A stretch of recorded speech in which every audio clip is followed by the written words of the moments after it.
Happy Thursday, everybody, and welcome to the Porch. It is the Volquest baseball podcast. It's presented by every single week here in the baseball season. Our friends Spivey, King, and Spivey, LLP, Matthew A. Spivey, J. Matt King, and Richard A. Spivey. You got a problem? Let them find a solution for you. It's TN Trial Lawyers that specialize in criminal defense, family law, and personal injury. Give them a call today for a free consultation if you have the need at 423-245-4185, or visit them online at SpiveyKingandSpiveyLLP.com. Fun time of the year, guys. Regional play. It kicks off tomorrow. I'm excited. I'm excited because, and something we'll talk about today, and I'll catch up with Luc Lipcius, VFL. He's coming up about 15 minutes. Tennessee is built for this time of the year. I wrote about it on Thursday. I wrote about it earlier today. I hope you guys had a chance to go read it. Talking about the pitching.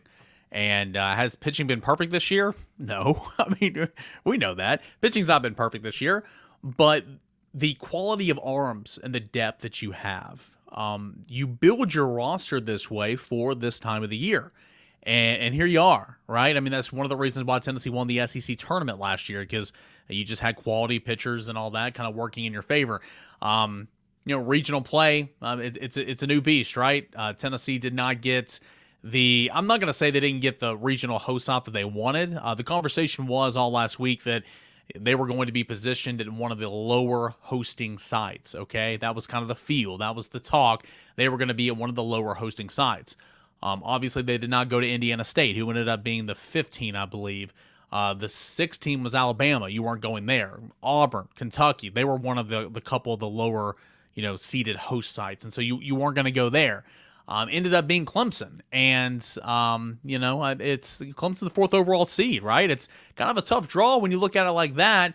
However, it's paired up with the Auburn Regional, who was 13th overall seed, and if you are, one game at a time, but if you are getting out of the Clemson Regional, the path to Omaha is a little bit more sweeter, because if you were positioned at one of those lower host sites, maybe in Indiana State or, the projections, okay, had Indiana State being the 16th overall seed, Tennessee projected to go there. That's paired up with Winston-Salem and number 1 Wake Forest, right? So the point is, it would be a tougher path to get to Omaha. One game at a time, but if you win this Clemson Regional, your path is a little bit easier, quote unquote, if you say that. Auburn is going to be tough. Southern Miss is the number 2 in that region. So we'll see exactly, what happens as the weekend goes on. But the more and more I dive into this regional, guys, the more and more I like Tennessee. I do. I'll have a preview coming out, kind of previewing, breaking down. Grant Ramey gave a quick little preview right after selection show was on Monday, and I took some of what he did. I added to it. I put a whole bunch of links down there, some stats, and it took me a couple hours, to be completely honest with you. Normally, previews don't take me that long, but it took me a couple hours, and I'll have that out there tomorrow, about around lunchtime, Volquest.com. And, you can learn more about, each team in this region. But, guys, the more and more I dig into it, the more and more I just like Tennessee in this region. Let's start with Charlotte, okay? Let's start with Charlotte. Tennessee will square off against Charlotte tomorrow night, 6 o'clock Eastern time. And that'll be on ESPNU, and that'll be the second game. Clemson elected to play in the afternoon. They will take on Lipscomb, the 4 seed, and that'll be on ESPN+, and the winner of those two games will play Saturday at 6 o'clock. The losers of those two games will play an elimination game at noon on Saturday. So let's look at Charlotte first, and it was announced that Charlotte is going to start a lefty by the name of, I can't find him, hold on, let's see, a lefty by the name of Colin Kramer. Okay, so far on the season, he's 6-4, 4.55 ERA. He's made 12 starts, 19 appearances on the season, giving up 3 home runs, struck out 64. He's made a couple of really nice relief appearances. Opponents are hitting 268 against him, though, but I think that average can be a little inflated, though, because if you remember, he had some relief appearances, so some of those innings were dwindled down. But he's been pretty solid. He's been a Sunday starter, has some decent numbers, but he's going to give it a go against Tennessee in the opener, maybe because they are saving Cameron Hansen or the former Kentucky hurler, Wyatt Hudefall, I believe is how you say his name, for maybe an elimination game on Saturday. I don't know, but that's who Tennessee's going to be getting. The pitching overall for Charlotte, it's 62nd in the country, a 4.89 ERA. They're averaging giving up just a little over 5.5 runs per game. That's 52nd in the country. Their whip is at 138, 1.38. That's 36th in the country. They don't walk a lot of guys. In the order, or in the lineup, if you will, it's all about Cam Fisher. That's the name that we know locally. He played at Hardin Valley Academy. He played a little JUCO. He made his way to Charlotte. He is the nation leader in home runs with 30 on the season right now. Dude's going to get drafted, okay? Dude is going to get drafted this summer. And if not, hell, bring him back home to Tennessee, right? He hits third in the order. He has more walks than strikeouts on the season. 61 walks, okay? 56 strikeouts. He's doubled 12 times. He's stolen 8 bags, 8 for 8 in stolen base attempts. So he is the guy that you got to look out for in that order. Brandon Staleman, Jack Drugum have combined for 8 home runs. They both driven in 40-plus runs. They're hitting 293 and 286. Those are pretty solid players. Center fielder Jake Cunningham, second baseman, and former Vol Austin Knight. They've each hit double-digit home runs with 11 on the season as well. So they've got some pop in the order. But overall, nothing that would compare to Tennessee, in my opinion. They do have 90 home runs. That's 34th in the country. They have a 261 average. That's obviously almost 250th in the country when you're looking at rankings. And they score just under 7 runs per game. How Charlotte got there was, well, they punched their ticket winning the Conference USA tournament as a 3 seed. And they had the 67 RPI, 46 strength of schedule. That is who Tennessee squares off with Friday night. If Tennessee were to win, and if Clemson were to win tomorrow, Saturday at 6 o'clock, it would be Tennessee and Clemson. Clemson is the 4th overall seed. They had a really good year. Closed the season really, really strong, did Clemson. They won the ACC tournament as a 2 seed. They had the number 6 in the RPI, the 6th toughest strength of schedule. They're a station-to-station team offensively, okay? The power numbers really aren't impressive, to be completely honest with you. They score 7.36 runs per game. That's 86th in the country. They hit for average. They hit well. 305 is the average. That's 26th in the country. But only 59 home runs. That's well into the 100s. They have some talent in the lineup, okay? However, they only have 2 players who have hit double-digit home runs. Really interesting, okay? So you've got Caden Grice, who has 16 home runs, 63 RBI on the season. He's the power source.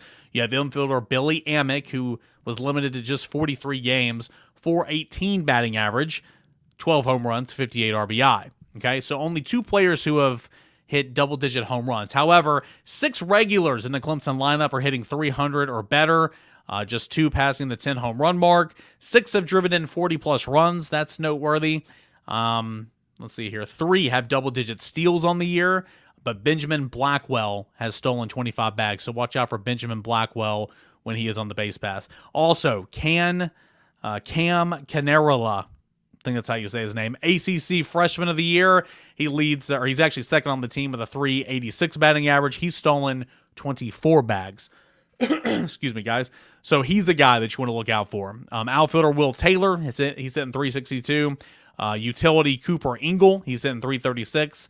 They both have got 16 doubles and 11 home runs on the season, driven in 46 runs and 33 runs respectively. But again, the power source is Caden Grice, 16 home runs, 63 RBI on the season, all while hitting 300. I had to take a swig of the coffee there because I'm losing my voice. So that's the lineup. Again, power's not the name of their game. They are station to station, but they play clean baseball. They steal some bags, and that's Clemson, and it's been really effective the back half of their season. They've been one of the hottest teams in the country. Pitching-wise, 4.30 ERA, it's pretty solid. That's number 23 in the country. They average giving up 4.9 runs per game. It's pretty solid. That's 21st in the country. And they got a top 50 whip. Caden Grice, not only a first baseman, not only the power source in that lineup, but also he is typically the Sunday starter for Clemson. He's got an 8-1 record, a 3.25 ERA, throws from the left side. He struck out 91 batters, walked 32. Opponents are hitting just 195 against him. If Tennessee plays Clemson on Saturday, I bet they throw him. At this point in time, I've not seen Clemson announce a starter for Friday, so by the time you hear this, potentially, this could be outdated. But if Clemson makes it to Saturday, I would throw him against Tennessee 100%. That's what I would do. So we'll see what happens. Or if Tennessee and Clemson square off on Saturday night. Fellow lefty Ethan Darden could be a potential guy that would throw against Tennessee. He's a southpaw as well. He's been pitching on Friday nights here lately. He's 3-2 on the season, a 5.56 ERA in 12 starts. He's got 23 walks. Opponents are hitting 270 against him, so I really wouldn't want Tennessee to tee off against him if you're Clemson. Also, Austin Gordon's the right-handed starter. He's 2-4, a 4.41 ERA. He's typically the Saturday guy. He's made 15 starts on the year, but opponents have been scorching him for extra bases. He's given up 17 home runs and 15 doubles while they're hitting 237 against him at the plate. So again, Clemson, better pitching team, but a solid hitting team if you want to. That's kind of how I would phrase it, if you will. Top to bottom, Clemson's pretty decent with the arms. Not a power hitting team, but good enough. So that's a look at Clemson. And if Tennessee were to play Lipscomb, I think that would be the least likely scenario, because I think you would see Tennessee. If you look at the probabilities, again, anything can happen. You got to go out there and play. But if you look at the probabilities, you might think Tennessee would win Friday night. Clemson would win Friday. That means Lipscomb and Charlotte will play an elimination game. And I think Charlotte is so much better than Lipscomb. So there's a potential that one of those two teams would be – actually, there's not a potential. One of those two teams will be out if Tennessee is to win on Friday night, so the Tennessee wouldn't see them. But anyway, Lipscomb is the 4th seed in this Clemson Regional, 36-24. They won the ASUN as a 1 seed. 159th ranked strength of schedule, number 90 in the RPI. Again, winning that conference is how you punch your ticket. Offensively, only 2 regulars hitting over 300, but 4 have stolen 10-plus bags. Tennessee played Lipscomb earlier this year in the midweek. There was no run rule. Tennessee won 10-0 anyway. Trace Wilhoit is the leader with a 3-11 batting average, 65 runs batted in, 17 doubles. Alex Varega has 21 home runs. Actually, Austin Kelly and Alex Varega each have 21 home runs, so that is obviously noteworthy. They've driven in 62 and 48 runs respectively. Caleb Ketchup, I remember that. He's the shortstop and leadoff man. He has 16 home runs.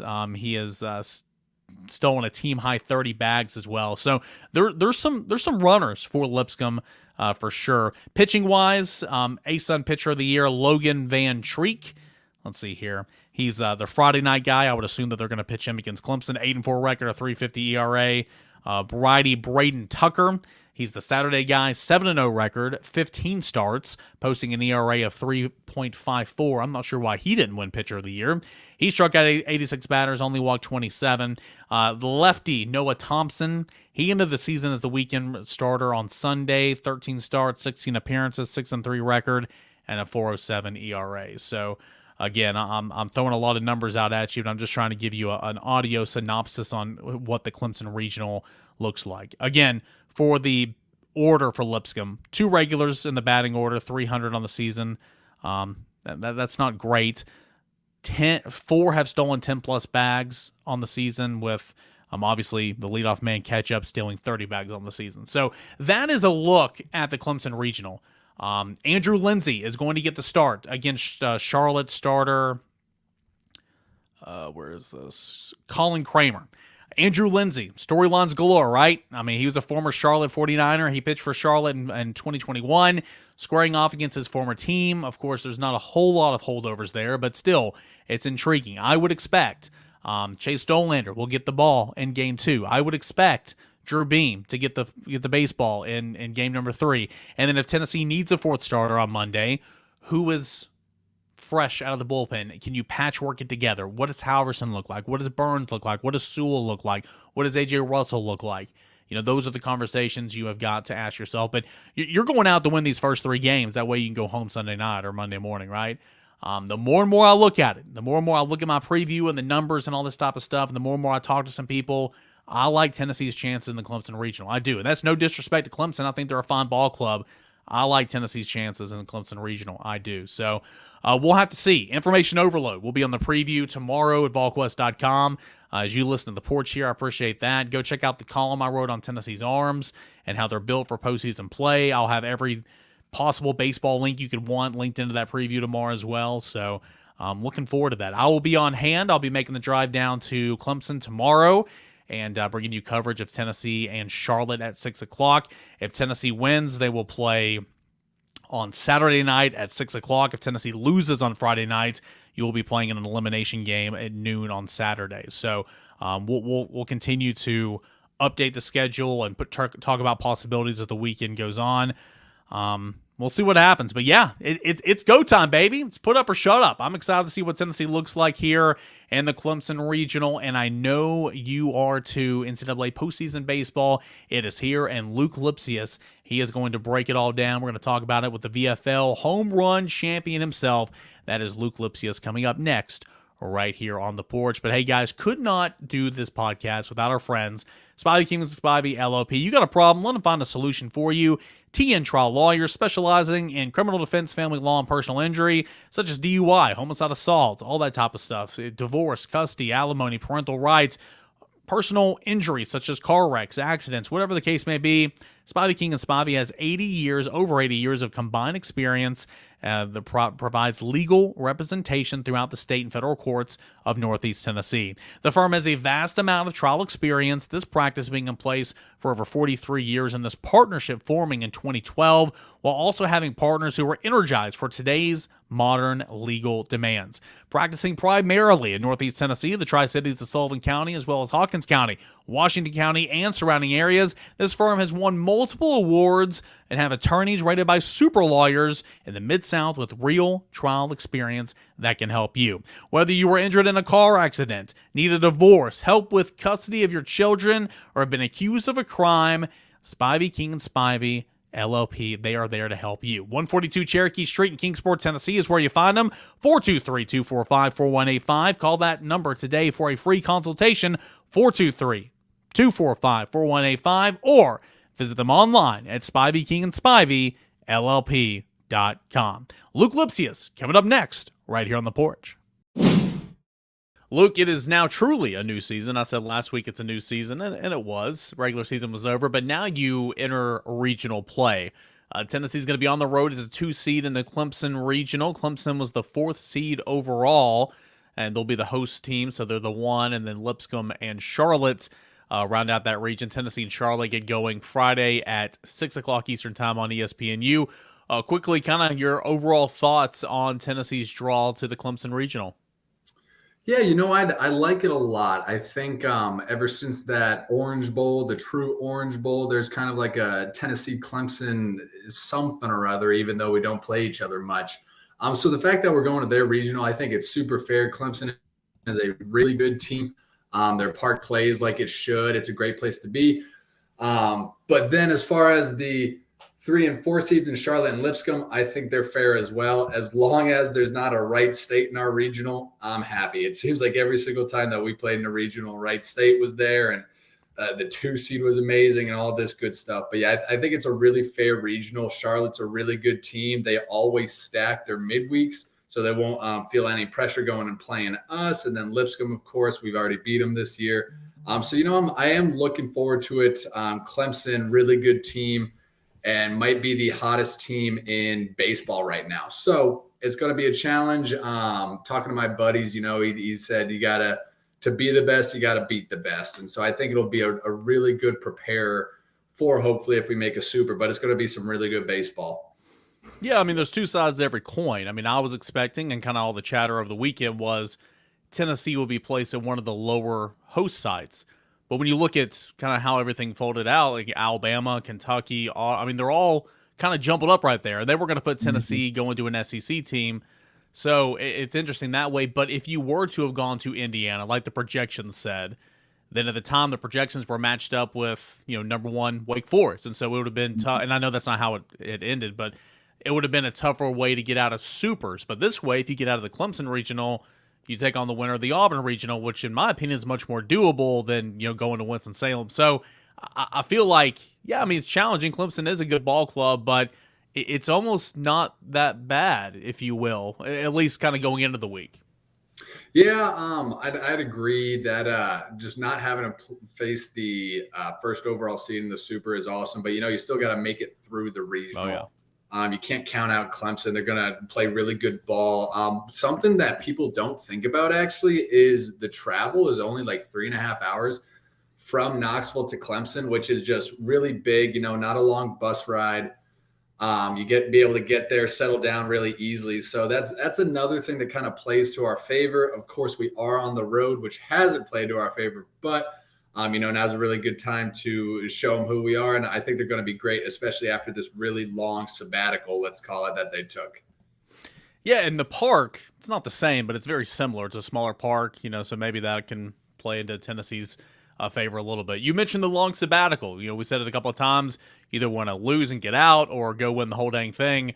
It's disappointing. Tennessee had a horrendous offensive showing in Hoover against Texas A&M. Props to the Aggies who went on and made a run to the championship game. But you never want to be held to one hit. I thought Seth Halverson pitched pretty well despite no support with him. But overall thoughts, disappointing the day, no doubt. And I'm not trying to say it wasn't, but I do think there's something to coming back, staying away from the field for 2 or 3 days, getting some scrimmage work in over the weekend.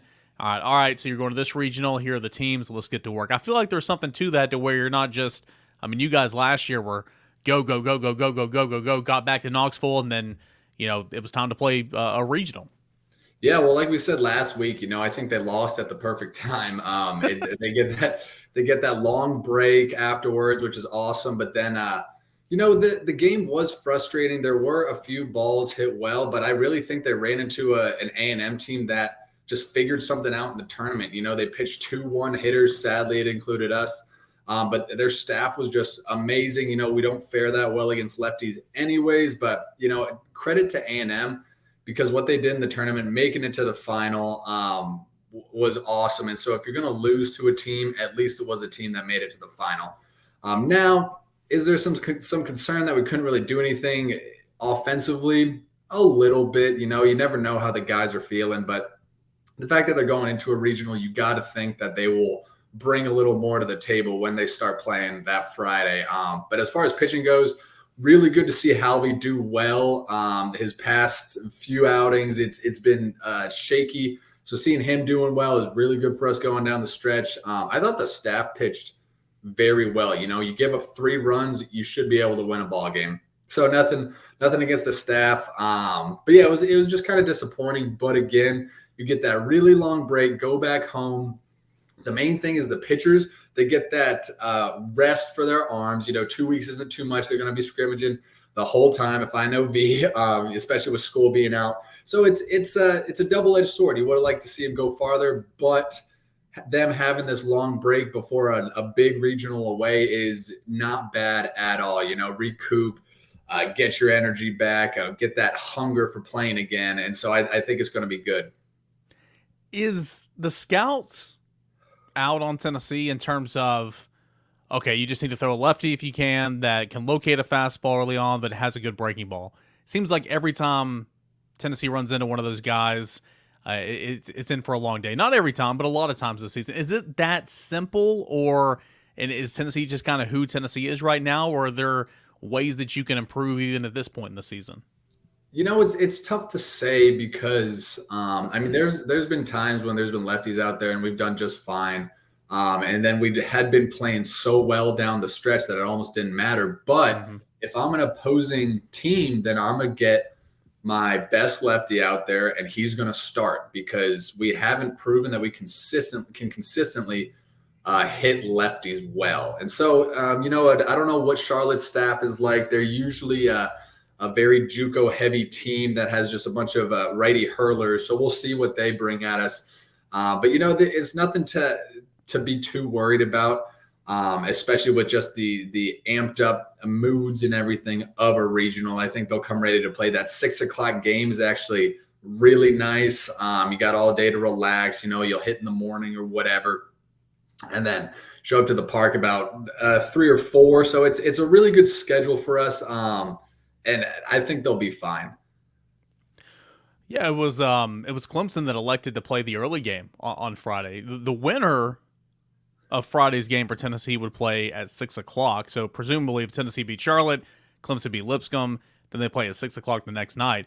It was interesting. Clemson elected to play the 1 o'clock game on ESPN Plus instead of waiting around to the nightcap. So correct me if I'm wrong, the last 2 years when you guys hosted regionals, I'm pretty sure you guys played the night game the first day both times, right? Normally the 1 seed, from my experience, 1 seed gets the night game. You watch the game before you a little bit as you're warming up or whatever. So yeah, that's kind of odd that they would elect the first game.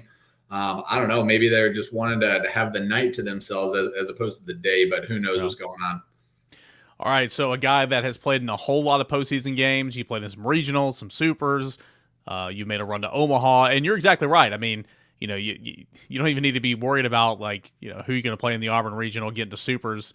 You got to take care of business. Clemson's one of the hottest teams in the country right now. So, but what changes? Does it feel like a different vibe? The mood in the locker room and the dugout. I mean, obviously it's intensified because the season's on the line now. But from your experience playing in regionals, going from the SEC tournament now, going into do or die, kind of how is that for a player?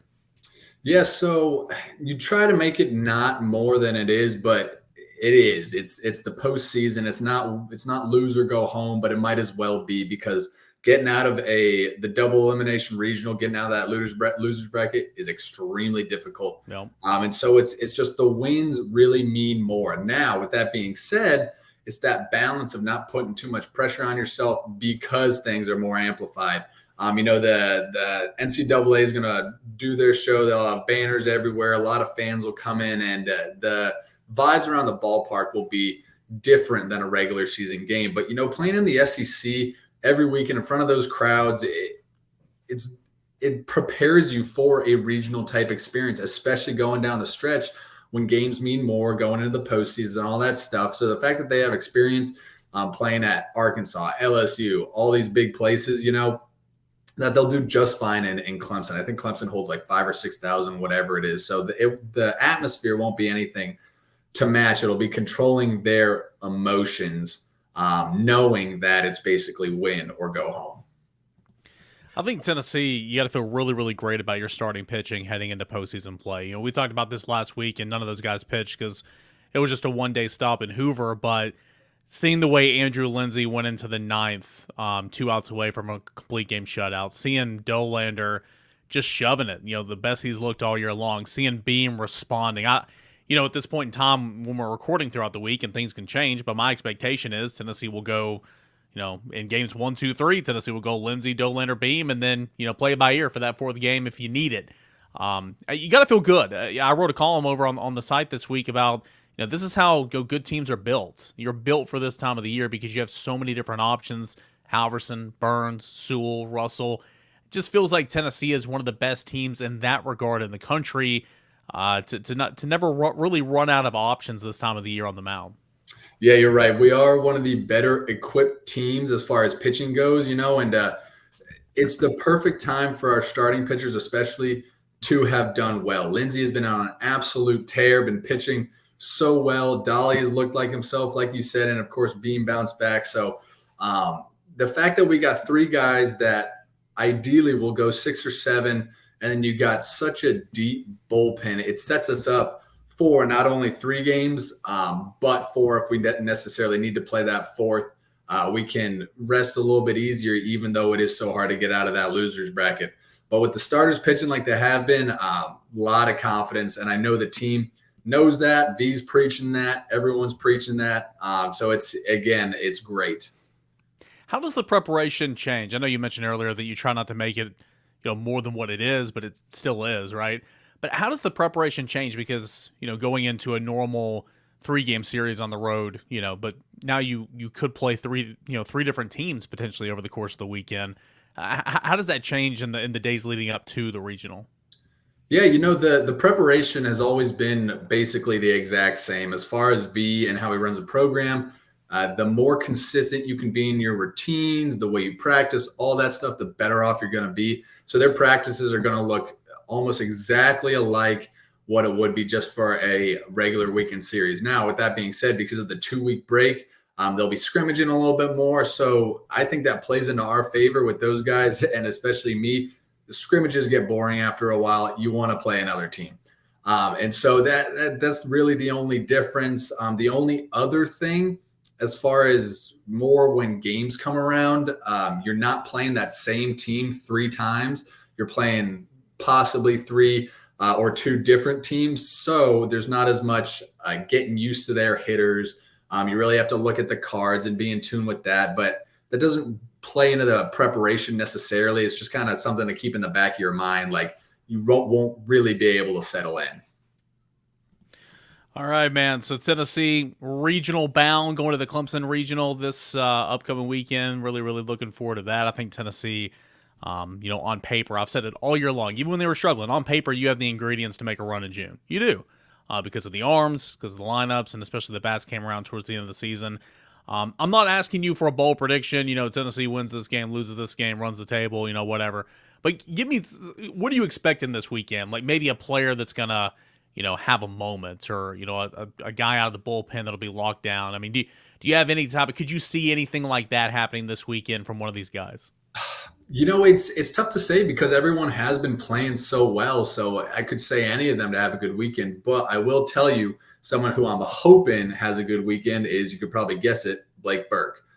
He's been kind of iffy down the stretch. So for him to turn it around right now, it would be absolutely huge for the team. Just having that big power bat, great hand-eye guy to get on base, hit doubles, homers, whatever. When you need them the most. As far as other people go, I think Burns will be pretty locked down in the back of that pen. And then the starters will just do what they do. But it's hard to say, how can anyone break out when they've already been doing so well, Knowing what he's capable of and knowing that he's so much better than the way he's hit at points and times this season. But who he is right now, regional play, kind of where would you bat Blake Burke in the order? He was 7th at the SEC tournament. He was leadoff there for that game in South Carolina, but last 2 games he has not been in his normal 3-4 slot. Yeah, well, I don't think he's going to bat leadoff, but I do think we'll see him not too far outside of that power spot, maybe like a 5 or 6. Just take the pressure off, still give him RBI chances. But I tell you what, mentally, it is a big difference between that 3-hole, 4-hole, and then the 5-6 hole. You're still in that kind of cleanup spot, so to speak, but it does take the pressure off you. I'd like to see him around there, especially with the guys before him hitting so well. But we'll see what V wants to do with them, and hopefully he breaks out. Before I let you go, I do got to ask about one of your former teammates. Pitched in a Major League Baseball game yesterday, and he was one of your teammates last year. Ben Joyce made his Major League debut earlier this week. I think he threw 12 pitches, 11 of which were over 100 miles an hour, 10 of which were sinkers. What'd you think, man? Ben Joyce getting the call up, and he looked really, really good. Well, before we get into the actual outing, I think when all of my buddies and I were talking about it, we all knew that he was probably going to be fast-tracked to the MLB. So I don't think anyone was really surprised when he got called up. Everyone was just super excited for him. Now, as far as the outing goes, absolutely electric. When he starts off a guy 102 and then comes right back and dots 101 or whatever it is, it's pretty amazing. He set the tone right there. He throws that cutter, which the announcers and I agreed, probably not the best pitch selection, but you didn't see another one for the rest of the outing, and rightfully so. I mean, 2 Ks and then a pop-up, but it's just so cool to see him out there and not letting the moment get too big. In your debut, especially with a guy that throws so hard, he's not necessarily known for his accuracy, even though he might as well have been a Kyle Hendricks when he went out there. He was dotting so well. It was just so cool to see him out there, and in the Angels uniform, playing in the bigs, reaching the show. I texted him and stuff, just congratulated him. What I would have liked to see, even though they weren't teammates, I would have liked to see Crochet duel against him that inning. They brought in Hendricks, which was really cool after what he's been through. But I was like, come on, bring in Crochet. Just have those 2 balls going at it. But again, Ben Joyce, I think he's going to have a really good career. So excited for him, and he deserves it all. He's such a hard worker. Yeah, no doubt. A lot of good stuff from Major League Baseball. A couple good stories, and especially from that series with Ben Joyce making his Major League Baseball debut, and Liam Hendricks coming back after everything he's fought through. That was some awesome stuff. Hey, Luke, hope to do this again next week, man. We'll see if Tennessee can make it out of the Clemson Regional, and if so, we'll break it all down from there. But I appreciate you as always, and we'll see what Tennessee can do this weekend. Yeah, thanks so much. Hope to see you next week.